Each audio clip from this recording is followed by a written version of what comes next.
जय श्री राम। मित्रों, मेरे साथियों, मेरे प्रेमियों, कोई भी व्यक्ति जन्म से या गर्भ से ऊंचा या नीचा नहीं होता।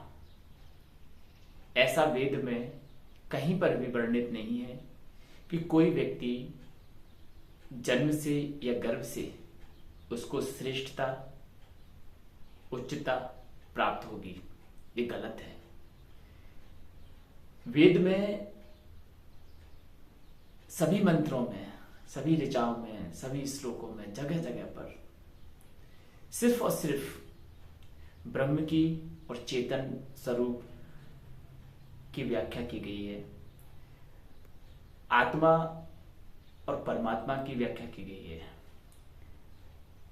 परमात्मा जो है, जिन्हें हम ब्रह्म के नाम से संबोधित करते हैं, परमात्मा महान चेतना है। वहीं आत्मा उस महान चेतना का अंग है, अंश है। तो उस महान चेतना का अंश प्रत्येक जीव है। तो फिर यहां यह सिद्धांत कैसे लागू हो सकता है? प्रकृति में इस विभेद के सिद्धांत को हम कैसे लागू कर सकते हैं कि कोई व्यक्ति किसी जाति में जन्मा है तो वह श्रेष्ठ हो गया, कोई व्यक्ति यदि किसी विशेष मां के गर्भ से जन्मा है तो वह श्रेष्ठ हो गया। ये तो हम व्यक्तियों का अज्ञान है, मिथ्या अज्ञान है, हमारा दंभ है या हमारा ईगो है। ये ईगो के कारण ही व्यक्ति वेदों की गलत व्याख्या कर जाता है, गलत अर्थ निकाल के ले जाता है, जिसका परिणाम बहुत दूरगामी होता है। जब वेदों का गलत अर्थ किया जाता है और समाज में एक गलत मैसेज समाज में जाता है, ऊंचता और नीचता का, वर्ग विभेद का, जातिगत विभेद का जब संदेश समाज में जाता है तो सीधा सीधा लोग वेद को गलत कहते हैं कि वेद ही गलत है, वेद की शिक्षाएं गलत हैं।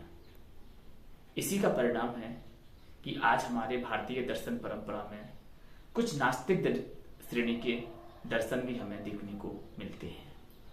ये नास्तिक श्रेणी के जो दर्शन हैं वो इसी का परिणाम है कि वेदों का गलत अर्थ, गलत व्याख्या समय समय पर युग युग से वेद हैं और युगों युगों में समय समय पर गलत गलत भाष्य वेद के प्रस्तुत हुए हैं, गलत अर्थ वेद के निकाले गए हैं। इसी के कारण समाज में द्वेष की भावनाएं विकसित हुई हैं। मित्रों, यदि जाति से व्यक्ति श्रेष्ठ होता या गर्भ से व्यक्ति श्रेष्ठ होता तो फिर ऐसे बहुत से तर्क हैं जो उसकी श्रेष्ठता को खंडित कर सकते हैं। और वेद में ऐसी कोई बात नहीं बताई जाती जो तर्कों के माध्यम से खंडित हो जाए। और ज्ञान की भी विशेषता है कि वह कैसा ज्ञान जो तर्कों से काट दिया जाए, जिसका तर्कों से अस्तित्व खतरे में पड़ जाए, वो फिर ज्ञान नहीं है, वो तो एक जानकारी भरे ज्ञान वह है जो उपरोक्त तीनों परिस्थितियों में, तीनों काल में, वर्तमान, भूतकाल, भविष्यकाल, कभी परिवर्तित नहीं होता, वह एक सा रहता है।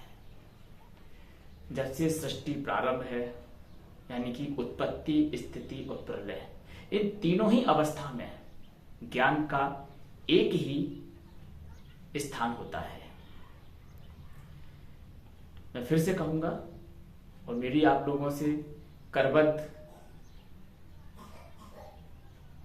प्रार्थना है कि आप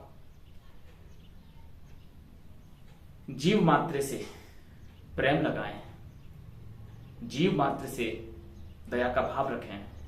किसी के साथ कोई भेदभाव या ऊंच नीच का भाव आपके मन में नहीं आना चाहिए। तभी आप सच्चे मायने में एक ज्ञानी कहलाएंगे। मित्रों, व्यक्ति में भेद आता है कर्म के आधार पर। अगर व्यक्ति श्रेष्ठ पुरुषार्थ करेगा तो उसको श्रेष्ठता से नवाजा जाएगा। यदि व्यक्ति श्रेष्ठ पुरुषार्थ ना करते हुए निम्न श्रेणी के कार्य करेगा तो उस व्यक्ति को आप श्रेष्ठ कैसे कहेंगे? ये है श्रेष्ठता का पैमाना, जिसे हम कर्म भी कह सकते हैं। तो व्यक्ति का ऊंच नीच का, भेदभाव का जो पैमाना है वह है कर्म का, पुरुषार्थ का। आप पुरुषार्थ से श्रेष्ठ बन सकते हैं।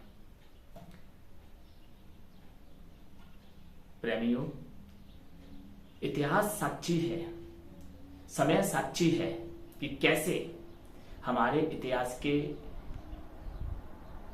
शिक्षाओं का, हमारे ज्ञान का दोहन किया गया और उसको गलत तरीके से प्रचार व प्रसारित किया गया, जिससे कि हमारे, जब तक आप किसी की संस्कृति पर धावा नहीं बोलेंगे, अटैक नहीं करेंगे, तब तक आप उसको पराजित नहीं कर सकते हैं।